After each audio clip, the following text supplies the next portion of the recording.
Shalom, giving all praises to Yahweh, Ba'ashem Yahushua, Ba'ashem Hakadash, the abundance to the elders, the apostles of Great Millstone, greetings and salutations to you, Akim, pushing this truth and with his word and truth and sincerity. It's your brother Yaiko about a Great Millstone, Atlanta. All right, quick in transit before camp, on my way to camp in the city. Just wanted to touch up on the fact that it's always going to be something in your way. It's always going to be an obstacle that needs to be overcome. All right. So that in mind, don't allow your difficulties. All right. And even the scripture tells you that. It tells you about, being on that straight path. And we know that straight, it goes into a essence or a essence of difficulty, that you're going to have to endure. So it's always going to be something in your way, all right, from, allowing you to be what you want to be, do what you want to do, and basically, really be satiated, So, with that in our mind, the scripture says, endure hardness as a soldier for Mashiach Yahushua. All right, just because does a soldier, does he cease to fight because he has an obstacle? Does he capitulate in the hour of distress and temptation? La'ah. We're soldiers for Mashiach Yahushua. All right, in Japan, in World War II, of course, the Japanese army and the Japanese empire seek to have control and dominion over Southeast Asia, and Asia and really Asia in general. They want to conquer all of Asia, to be honest. Or at least those were their initial objectives and goals, to push the Europeans and the British influence out of the Asian islands and isles.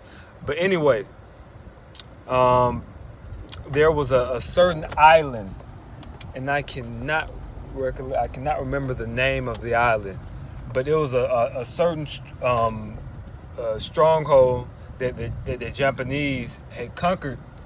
All right, and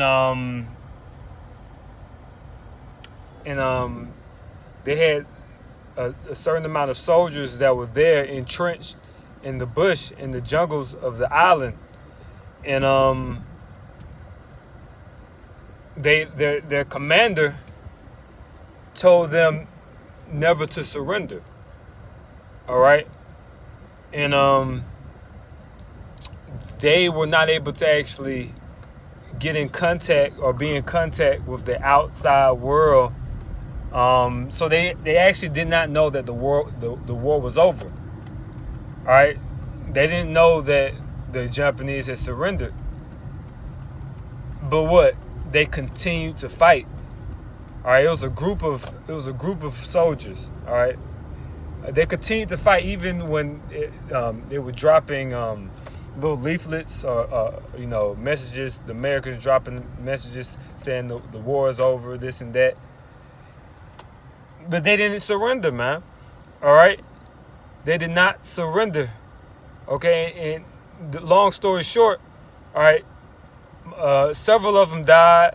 Really, all of them died except one. And I believe it wasn't until the 1970s, if I'm not mistaken.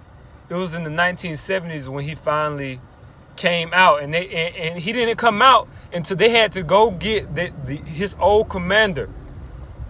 And he, who was living in Japan, he had to go to that island and tell him that the war was over, that he's relieved from duty, man. That's the type of tenacity and fanaticism and dedication that we're gonna have, in this truth, in order to receive and accomplish the ultimate goal. All right, these people are living in the jungle, off the nature, man. So just fending themselves against creatures, animals in them jungles, man, for years, man. For the name of their nation and for the establishment of their kingdom, which we know and their goals were never realized. But we have a greater promise. We know that our goals shall be realized. So how much more so shall we endure? You know? How much more so shall we endure? So, let me see if I can appreciate it. Yeah, so, just wanted to touch up on that. It's always going to be something in your way in this walk.